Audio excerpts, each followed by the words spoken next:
bit of a serious one today, really, brought on by the fact that my daughter's going to her friend's funeral tomorrow, who sadly committed suicide the other week.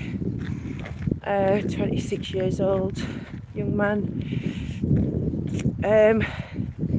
We never know, do we, what goes on in their minds, and I have my own personal experience with that, really. I mean, you can judge people for taking that step, but really it's a hard thing to do, and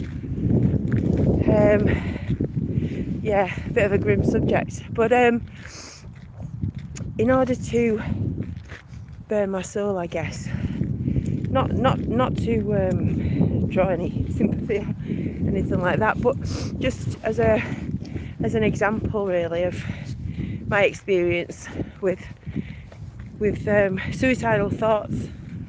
I guess my childhood was a bit dysfunctional. There was domestic violence, and from the age of 6 I was having bad dreams about what my cousin was doing to me, and to teenage, self-harming, smoking, drinking, young age, stopped going to school, that sort of thing, you know, what would be seen as a wayward child, I guess, but really you just don't fit in. You feel like you're damaged goods or whatever, you know. People don't realise the things that are said and done to them, to the children around them, they carry with them the whole life. But people should know that, because, you know, damaged children grow up to be damaged adults in a lot of cases. So we have to strive to break that cycle for our own children, which I think that I pretty much have done. My kids make me proud every day, and you know, they find the solutions for the problems. They don't wallow in them, and to me that's a strategy that, you know, gets you through life. And so, I mean, I think the first time I contemplated suicide, I was still at school. I think bumped into my dad when I was skiving off. Kind of extreme, I guess, but I did actually, when I was, I think I was 16, 17, something like that, left home for the first time, and I remember sitting with a mouthful of paracetamol, but I spoke to my mum and sorted things out, and, as you do. But the time I did seriously attempt it was I was with this guy who he was quite violent, really. I think I was 18, no 19, 18. And he headbutted me in the face and broke my nose, and I just thought, do you know what, life's shit, don't want any more of it.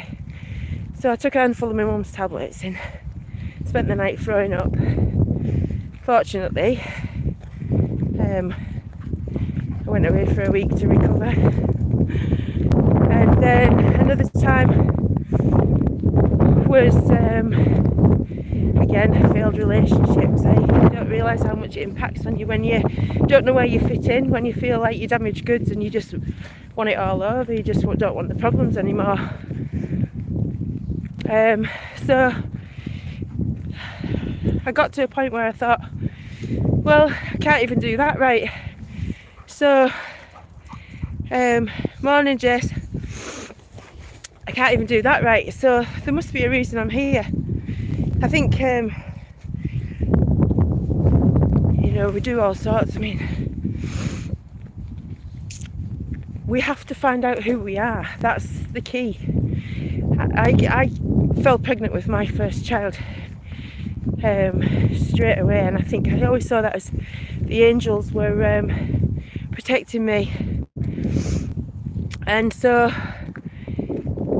I saw that my first child as a to get me on the right path, because when you can't look after yourself, or don't want to look after yourself, sometimes looking after somebody else is more worthwhile, so you get on with it. And becoming a parent certainly saved my life, and that's why I fight so hard to protect the family, because as shit as my family was at times, not shit, it wasn't shit, my dad was a shit, and my mum was a victim of that, and of life, and its troubles and struggles, and as we are, but you know, for life. She's really miserable, she doesn't want to be here, she's going to kill herself. And that's not a nice thought when you're growing up, but maybe that was partly why I just thought, oh, I'll just kill myself then. You know, you get to thinking that life's not going to get any better. Well, I'm here to tell you that it does. The last time I contemplated it was my children were small and split up with the youngest one started, and we'd had a fight, a proper fight, and everything. And I just thought, well, I'm no good to anybody really.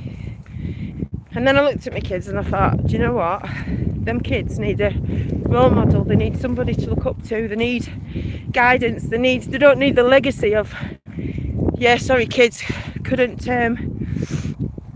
be bothered to hang around to bring you up. I was feeling too sorry for myself. Didn't seem worthwhile, but no, that wasn't going to happen, was it? Not. When I look now, I mean, that's going back 25 years now, so a long time ago. And that thought, even just the thought, was a kick up the arse for me. It was like, what do you even stand for? What do you care about? Where are you going? Who are you? You know? So that was then the start of my journey to find that out. And it's been fantastic, really, when you think about it, the highs and the lows, because as low as the lows can be, when you get to the highs afterwards, or in between, because we ride on the waves, it's so worthwhile. And there's so many experiences I wouldn't have had. You know, I've got 3 beautiful grandchildren who are so special, and this is the conversations I'd want to have with people that were contemplating it, that were thinking their life's shit and it's not going to get any better, and you know, the government's making us all feel like life's not worth living anymore. Well, it certainly is. Get off that, it's dead. Go on, no, Mabel, come on, no. Sorry about this, folks, but Mabel's found a dead hedgehog. Go on, that way. Come on, no, go on that way, keep going, good girl. Yeah, that's a conversation I want to have with them about. Don't give up. Take yourself off somewhere on your own, sit quietly and find yourself, because that's the only way you can do it. Ignore the noise from everybody else, ignore the noise from the environment, ignore the noise from your childhood, by the outside world, but you're in there somewhere. And so it's your job to find yourself. It's your job to find the light at the end of the tunnel. That's what life's about. And morning all, sorry, they pop up and then they disappear again. I know it does. That's what I mean. The government are corrupting the minds of our young. They're taking everything away that's worth something to them. You know, the amount of people. I've just had a conversation on the way along here about how many parents are getting the children done, and there's so much information out there that you can find out, and the worse you go through, the brighter the light at the end of the tunnel. So as dark as you seem to feel, or the places that you're at, get a stick, Marley. Oh, look at that, eh? At least it's not something else, eh? But yeah, sorry, serious subject. But as I say, we have our dark days. I remember in my clubbing days, as I was talking about the other day, the good friend of ours loved it. He loved it. It was, and we get the news that he's taken his life, and you're shaking your head and you're scratching your head, because you're just thinking, what was so bad? maybe he didn't want the good times to end, I don't know. We went into the 2000s and things started to change, maybe, I don't know. I've got a book that he bought me from a second-hand bookshop that I'll treasure forever though. And you know, I think sometimes we can't stand in the way of people's life path if that's what they feel compelled to do. That's their choice to make, sadly enough. But when people are driven to it by other people and establishments and social workers, they're just family destroyers. You know, they are the enemy. There might be some good social workers out there, but you're fighting a losing battle working with that crowd, aren't you? Really, I mean, that's the core of what we started with this. I mean, it's where I came from, it's where they pushed me. It's not easy to look. It's like you have to break down who you think you are and become who you really are. And if people want a guidebook on that, I mean, I've read hundreds of books on things around the whole holistic stuff, and you just take snippets out of it for your own, what you make sense with. I'd lost all the talks. You've got to make sense of it for yourself, really. And so anybody out there that's thinking that they've had enough of life shit and they can't go on, just think again, because you never know what's around that corner. And sometimes when you sit in a quiet space and you just meditate, if you don't like the idea of meditation or think that's too difficult a prospect, which is really just sitting quietly and breathing and concentrating on you, asking the angels for help and guidance, because they do help you. You've just got to believe in the magic. Marley! We all do have lows. We have to ride the waves. I see it like surfing, you know. You're going to get knocked off that board sometimes. But as long as you swim with the tide, don't let it drag you under, you can get back on that board and ride those big waves of joy, of pleasure, dance, listen to music. Doesn't take much just to turn the music on. So many people don't listen to music. In an age where they're trying to take live music away from us by making it difficult to get to see these things, then it's more important than ever to keep playing it. And it does feed the soul, and that's what people have to do, is find what feeds the soul. It's too easy, well, it's not easy, but it's too quick a decision for people to jump to, I can't do this anymore. And I'm guilty of it myself, and I'm a lot younger then, you know. I wasn't emotionally mature enough to look at the bigger picture, and that's unfortunately what we, you know, these young people, they just think it's shit. Why do I want to be here? And you know, they are corrupt, I know.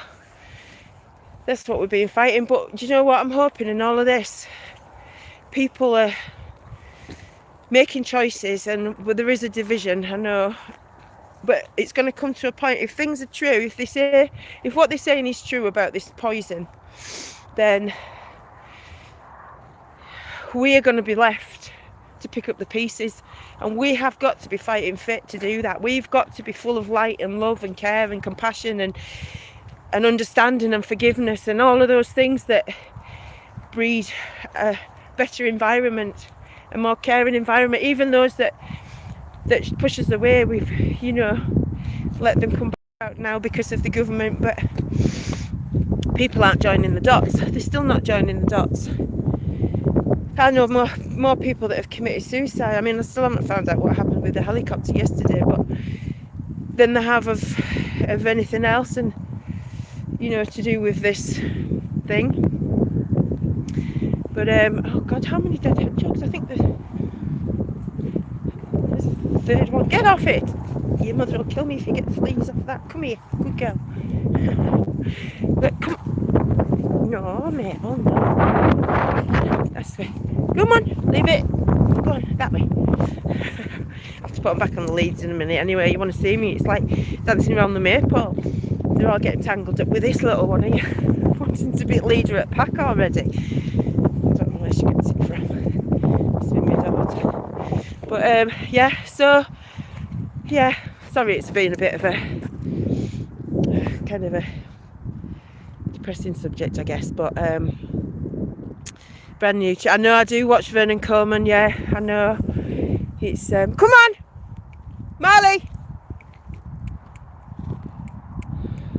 But thank you everybody for listening and watching, and if you know anybody that might be a bit down in the dumps, go try cheer them up a bit.